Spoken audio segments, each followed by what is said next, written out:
Queremos darle la más cordial bienvenida a todos aquellos que están dispuestos en su corazón a escuchar la eterna palabra de Dios. Qué importante que es para el creyente, para la iglesia, poder tener como centro, como columna, como baluarte de la verdad, la eterna palabra de Dios. Es por eso que queremos invitarles a que pensemos acerca de una iglesia modelo. Todos soñamos con una iglesia donde podamos estar cómodos, donde podamos estar trabajando, donde podamos ser felices y poder desarrollar todos nuestros dones. ¿Cómo pensar en una iglesia modelo? ¿Qué ingredientes tiene una iglesia modelo? Y es por eso que nosotros quisiéramos presentar en esta hora la carta primera a los tesalonicenses del apóstol Pablo. ¿Por qué? Porque es una carta que nos habla acerca de los ingredientes que tiene que tener una iglesia modelo. En ninguna otra carta el apóstol expresa el cariño, el amor, la entrega que ha hecho por estos hermanos allí en Tesalónica, y cómo nosotros a través de estos diferentes capítulos podemos ver los ingredientes que tiene una iglesia modelo. Cuando nosotros lo compartimos la historia de esta iglesia, la formación, aquella persecución que se le realizó al apóstol Pablo, y sin embargo, cómo la semilla del Evangelio, cómo la semilla que el Señor plantó en aquel lugar comenzó a dar fruto, y dar fruto abundantemente para que todos aquellos que escuchaban acerca de esta iglesia modelo pudiesen estar cerca de aquel evento tan maravilloso como es una iglesia que crece, que madura y que muestra sus frutos en todo lugar. Cada uno de estos capítulos al cual les vamos a hacer referencia termina con una atractiva palabra acerca de la venida del Señor. Es decir, que cada una de las iglesias mira hacia el cielo esperando el retorno del Señor, el dueño de la iglesia, aquel que dio su vida en rescate por todos nosotros. Es decir, señala el apóstol que una iglesia modelo siempre está mirando hacia el cielo, siempre está mirando hacia Dios, siempre está mirando a su esperanza.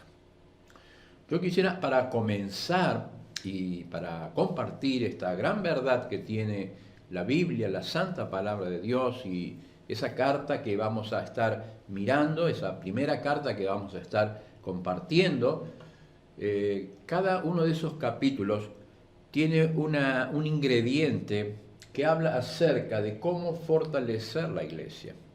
El secreto de una iglesia modelo, el secreto de una iglesia que tiene contundencia en la obra que está realizando y que puede marchar hacia la libertad. En el capítulo primero que vamos a ir desarrollando, encontramos que el apóstol Pablo habla acerca de una congregación modelo. Y vamos a ver allí cómo el apóstol desarrolla la más grande de las evidencias que una iglesia está viva, que una iglesia proclama el Evangelio, que una iglesia ha manifestado el cambio profundo que Cristo ha hecho y que ese Evangelio se propaga por toda la zona, ese Evangelio se propaga por todas las provincias, ese Evangelio se propagaba por todo lugar. Es decir, que en el capítulo 1 el apóstol está marcando lo que es una congregación modelo, modelo de servicio, modelo de entrega, modelo de evangelización. Por eso en ese capítulo vamos a encontrar cuál es el ingrediente más importante que tiene una congregación modelo. Pero vamos a ir avanzando en la palabra de Dios, vamos a ir espigando en el campo de abundancia de fruto Y vamos a encontrar en el capítulo número 2 una comisión modelo, porque es allí donde el apóstol va a defender la obra misionera. Allí el apóstol va a hablar acerca de cómo se realiza una obra misionera y de la entrega tan apasionada que tiene la misión, y que la iglesia debe ser la obra misionera. Es allí donde comienza la obra misionera, allí donde se ven los horizontes, allí donde se ven las necesidades, y allí es donde surgen los misioneros para poder ir y llevar la eterna palabra de Dios. Por eso amamos ese capítulo donde la iglesia descubre que uno de los ingredientes más importantes para que pueda crecer, para poder ser modelo, necesita estar mirando la obra misionera. Pero en tercer lugar, el capítulo que sigue y los versículos que siguen nos van a hablar de el creyente modelo. ¿Por qué? Porque si ha habido una congregación modelo y ha habido una comisión modelo, llega el momento de descubrir el creyente modelo. Y como en ninguna otra carta, el apóstol Pablo va a dejar claro que la voluntad de nuestro Dios para el creyente es que viva en santidad. Es decir, que viva apartado del pecado para Dios. Es decir, que muestre una nueva forma de vida. Es decir, que muestre una nueva forma de conducirse.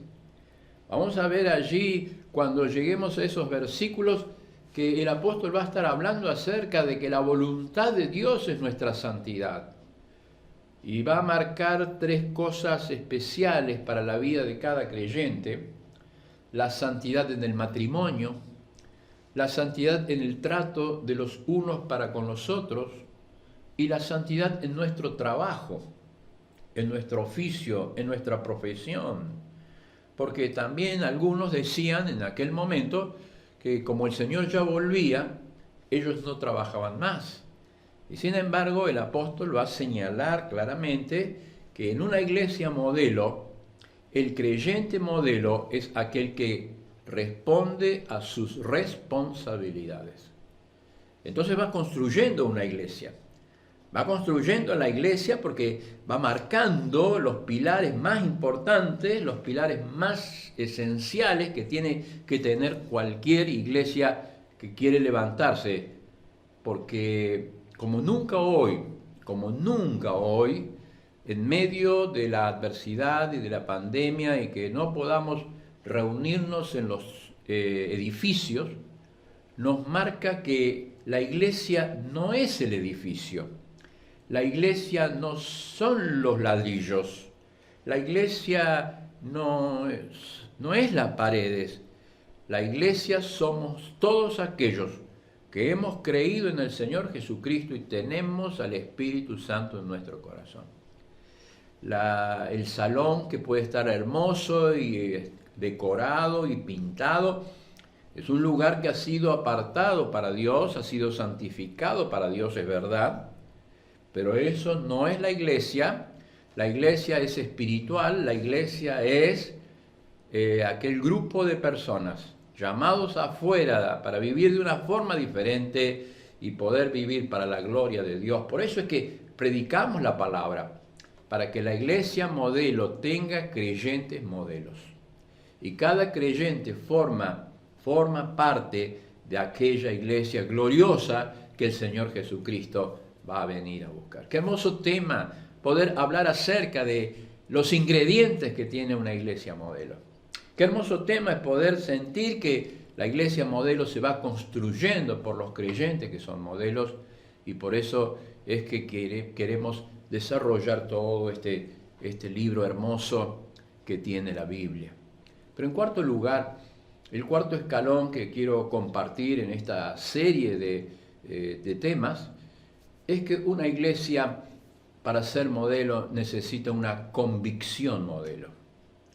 Es decir, que una iglesia necesita tener una convicción que sea superior, una convicción que sea mayor, una convicción que aún en medio de la prueba no pierda su esperanza, aún en medio de la adversidad no pierda su meta.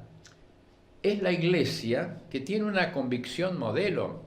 Y allí el apóstol Pablo nos va a enseñar que la esperanza que tiene el creyente es que Jesucristo pronto vuelve. La convicción más grande de fe que transforma la mente, que perdona el pecado, que abre la cárcel de la libertad en Cristo Jesús, es aquella que nos da esperanza.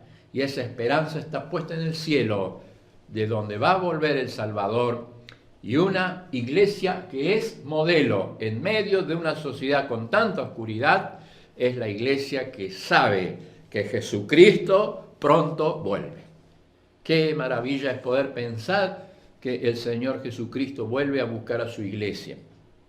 Aquellos hombres de aquella iglesia estaban tristes porque algunos habían ya muerto.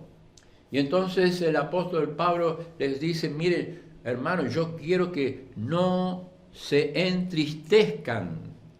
Yo quiero que no estén tristes como los que no tienen esperanza. Es decir, la esperanza provoca gozo. Es decir, la esperanza aún en medio de la adversidad provoca gozo, y por eso es que estamos aquí para alentar la iglesia modelo. ¿Por qué? Porque toda iglesia modelo debe tener una convicción que sea modelo para nosotros. Pero en quinto lugar, en esta introducción que estamos haciendo a esta carta que el apóstol Pablo envió a una iglesia tan especial como la iglesia en Tesalónica, debe tener una conducta modelo. Allí, si ustedes ven el último capítulo de esta carta, de esta primera carta del apóstol Pablo a los tesalonicenses, van a encontrar una gran cantidad de indicaciones a la conducta cristiana. Una gran cantidad de indicaciones, una gran cantidad de indicaciones que van a ser poderosas en Cristo. ¿Para qué? Para que la conducta del creyente sea completamente diferente. En primer lugar, habla del consejo, el consejo que toda iglesia debe tener por parte de sus pastores, de sus sobrevedores, de sus ancianos, de sus presbíteros. Es decir, la carta va a hablar de que toda iglesia modelo debe tener, sí, un cuerpo pastoral que le guíe, que le sostenga, que le señale. Por eso es que habla acerca de una conducta modelo. En segundo lugar, va a hablar de una comunión modelo, porque va a hablar el trato de los unos con los otros, de alentar, de sostener, de ayudar, de esperar y tener paciencia los unos con los otros. Qué carta que va a lo profundo de cada necesidad, a lo profundo de la disciplina, a lo profundo de la convivencia interpersonal.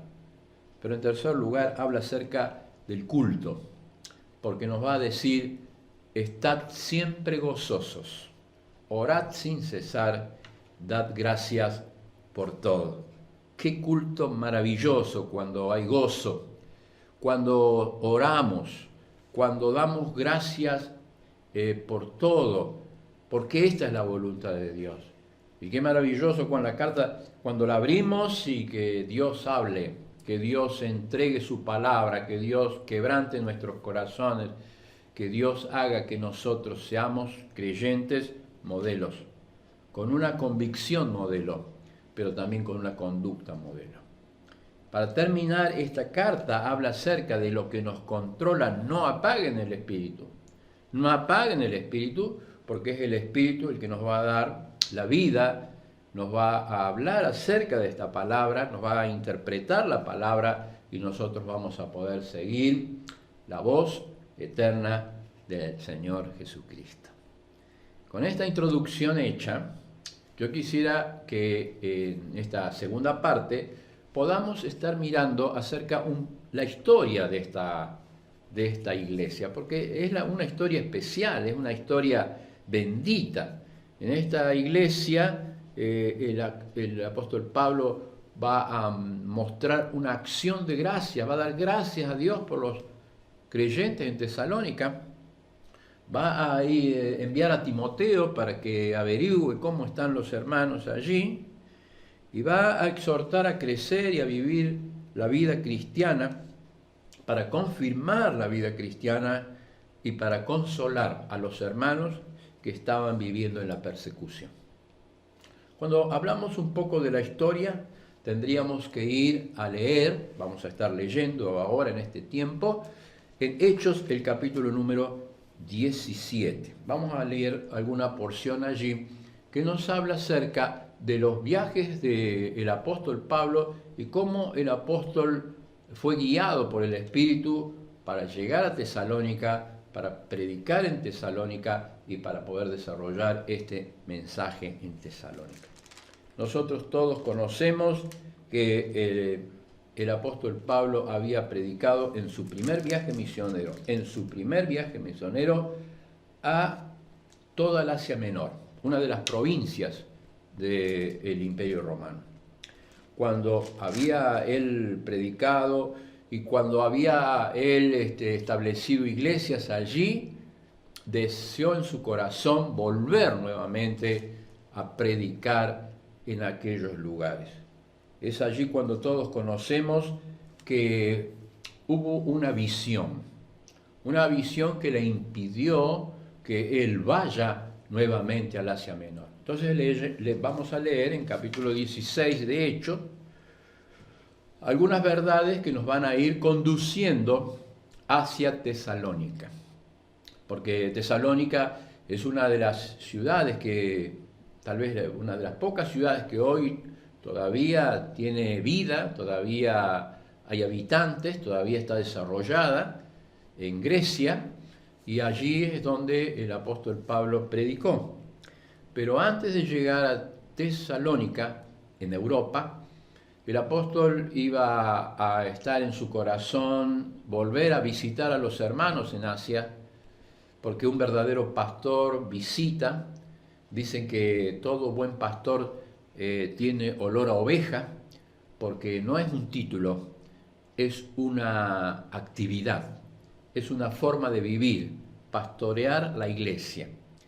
El apóstol Pablo nos va a enseñar cómo él fue guiado por el Espíritu a llegar a Tesalónica. Dice acá, y atravesando a Frigia y la provincia de Galacia, les fue prohibido por el Espíritu Santo hablar la palabra en Asia. Y cuando llegaron a Misia, intentaron ir a Bitinia, pero el Espíritu no le permitió. Y pasando junto a Misia, descendieron a Troas, y se le mostró a Pablo una visión de noche, un varón macedónico que estaba de pie, rogándole y diciendo, pasa a Macedonia y ayúdanos.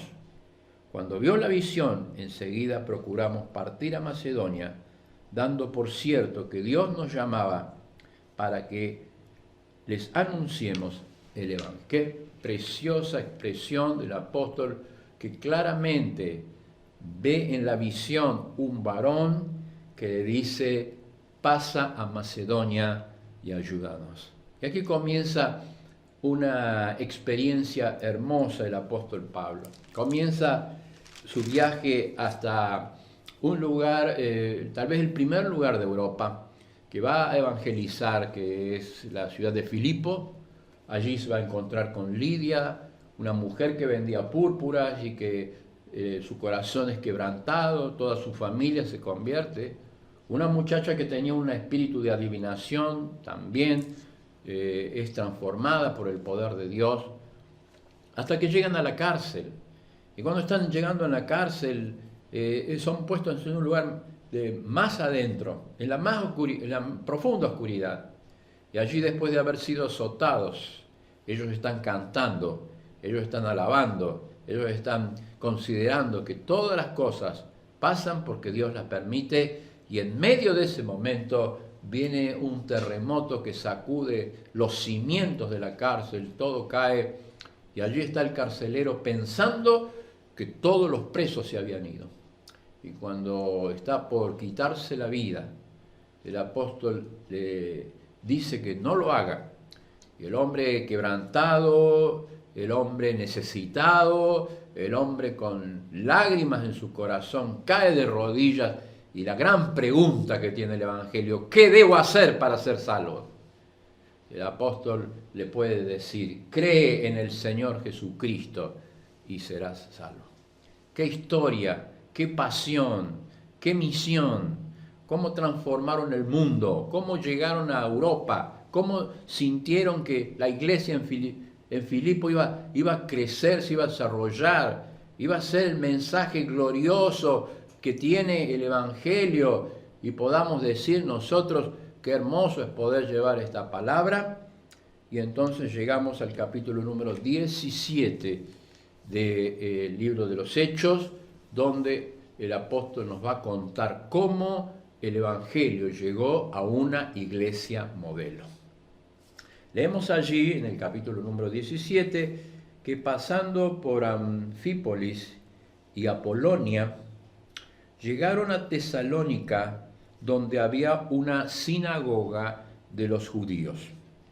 Fíjese el detalle: cuando el apóstol ha salido de un lugar como Filipos, llega a otra ciudad, a Tesalónica, dejando atrás la experiencia hermosa de poder predicar, sigue predicando la palabra, y llega a Tesalónica, donde había una sinagoga de los judíos.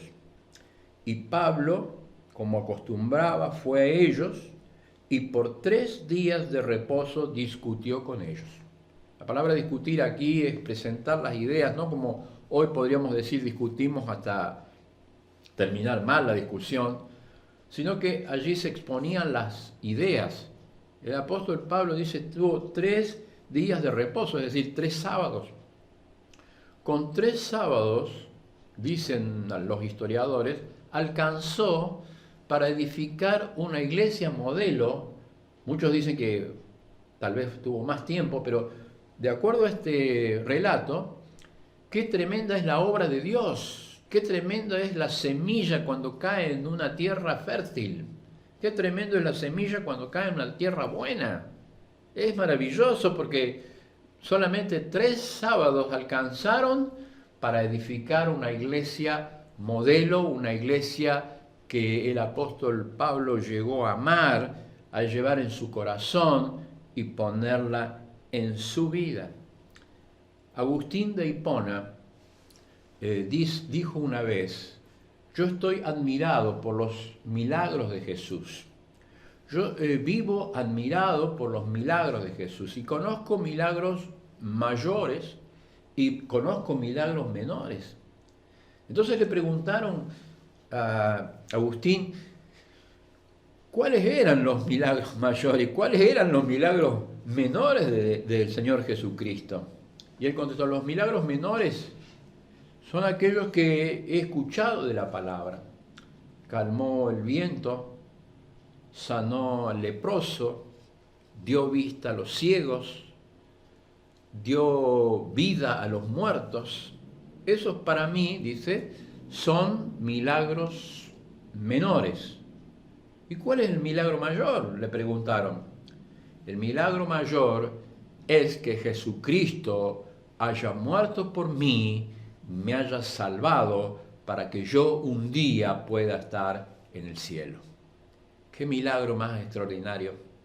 Qué milagro mayor es este, que la palabra haya llegado y generación tras generación pueda ser la semilla del Evangelio sembrada, como lo fue en Tesalónica. Así también sea en nuestro corazón, y también nuestra iglesia pueda ser una iglesia modelo, porque esa semilla que ha caído haya sido una semilla que tenga poder para cambiar nuestras vidas y para poder edificar el Evangelio en todo lugar. Sigue diciendo y declarándole, versículo 3, y exponiendo por medio de las Escrituras que era necesario que Cristo padeciese y resucitase de los muertos, y que Jesús, a quien yo anuncio, decía, es el Cristo. La predicación del Evangelio. Él llegó para poder mencionar el mensaje central de la palabra de Dios, que es Jesucristo murió, resucitó, es el Señor, es el Mesías. Y con ese mensaje transformó a la gente. Y algunos de ellos, fíjese qué importante, creyeron y se juntaron con Pablo y con Silas, y de los griegos piadosos en gran número, y mujeres nobles no pocas. Esa es la primera vez que el Evangelio llega a personas nobles. Nobles que tenían títulos de la realeza, tenían títulos de la nobleza. ¿Por qué? Porque hasta aquí mucho del Evangelio había llegado a aquellos que eran siervos, que eran esclavos, aquellos que no tenían nada, y sin embargo el Evangelio comienza a llegar a todas las clases sociales. En una de esas evidencias está aquí en la iglesia de Tesalonicenses, cuando el apóstol Pablo comienza a predicar. Ya muchas personas, gran número de personas piadosas y gran número de mujeres nobles se acercaron a él. Entonces los judíos que no creían se llenaron de celo, tomaron consigo algunos ociosos, hombres malos, y juntando una turba, alborotaron la ciudad y asaltando la casa de Jasón, provocaron sacar al pueblo, porque en la casa de Jasón se reunían todos los creyentes, porque ya el gran número que tenían era bastante, y en esa casa se reunían para predicar. Pero no hallándolos, trajeron a Jasón y algunos hermanos ante las autoridades de la ciudad gritando. Fíjese lo que gritan estas personas en este lugar. Estos que trastornan el mundo entero también han venido acá. Estos que trastornan el mundo entero también han venido acá. Qué palabras de aquellos que iban trastornando, cambiando, transformando la mente del mundo, aquellos que tenían un mensaje tan espectacular, llegaban a ese lugar para cambiarlo al mundo. Dice, aquellos que están trastornando el mundo entero han venido también acá.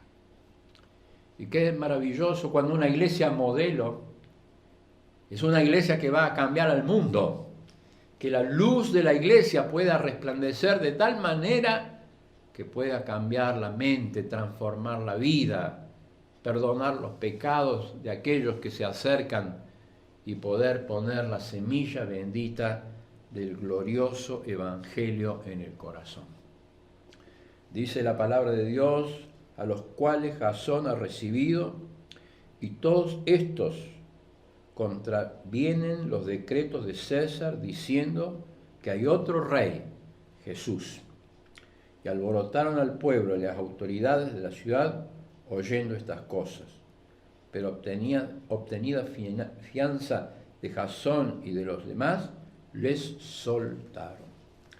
Y viene la lectura del versículo número 10. Inmediatamente los hermanos enviaron de noche a Pablo y a Silas hasta Berea, y ellos, habiendo llegado, entraron en la sinagoga de los judíos.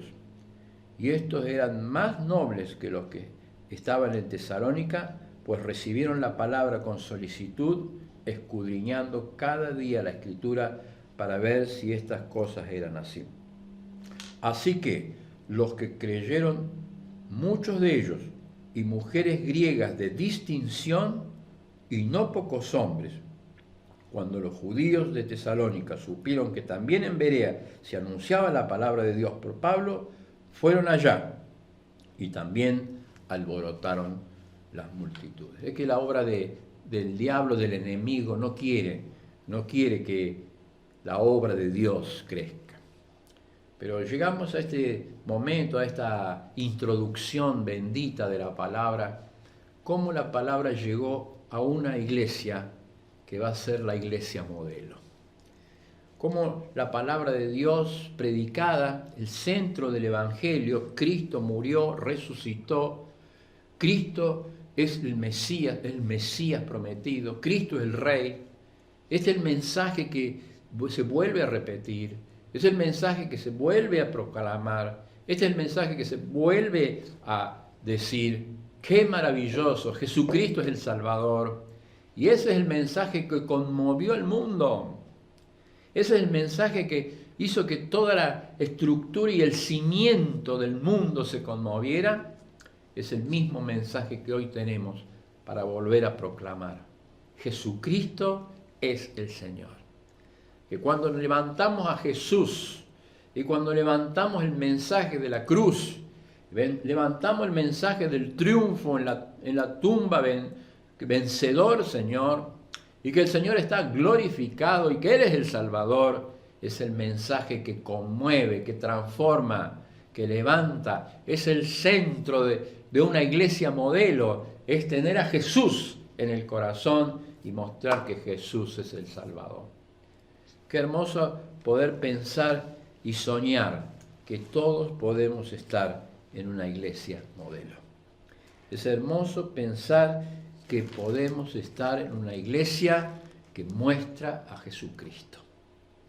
Y todos los habitantes de Tesalónica fueron conmovidos.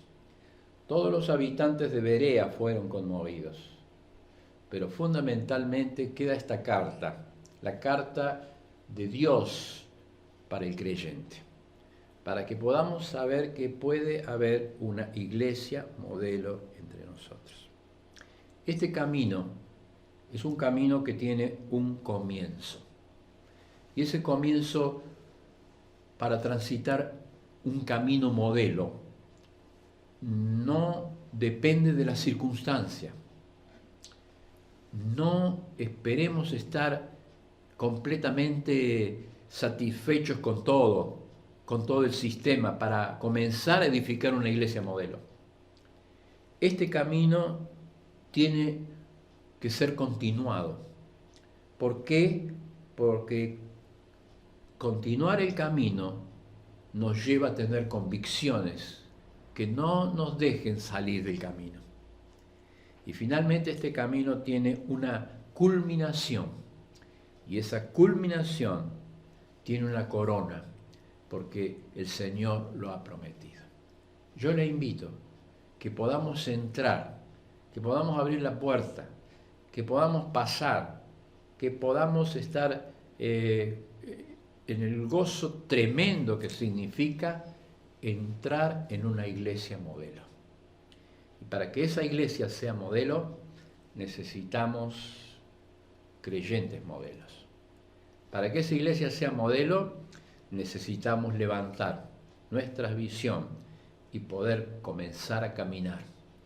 Ese camino que tiene un comienzo, que no depende de las circunstancias.